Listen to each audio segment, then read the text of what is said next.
Greg Abbott is adding even more wire after the Supreme Court ruling.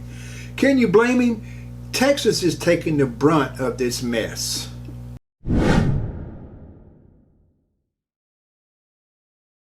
Border update new here at 6. Texas is doubling down on the concertina wire along the Rio Grande. Today, the Texas National Guard was spotted actually putting up more razor wire at Eagle Pass, one day after the U.S. Supreme Court ruled that the feds are able to remove the wire. Vanessa Croy has the latest from the border.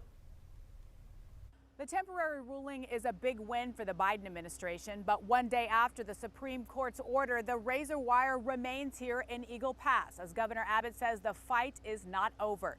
And we talked to one local businessman who's wondering, what about us?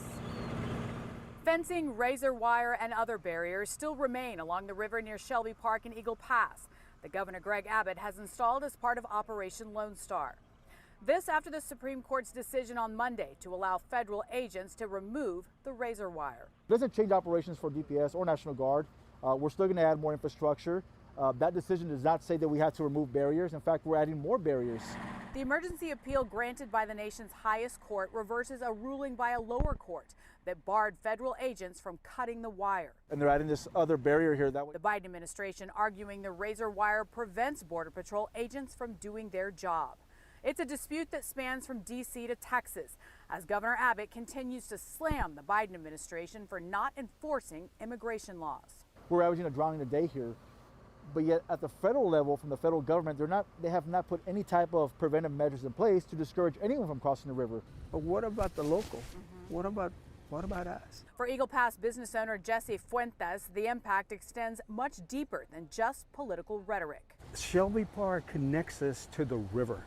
It is part of our culture. It is part of our history. Fuentes operates Epi's canoe and kayak team. And with the state takeover of Shelby Park, it's not only impacting his business, but also his livelihood. We have no access to it. There's tons and tons of concertina. There's shipping containers.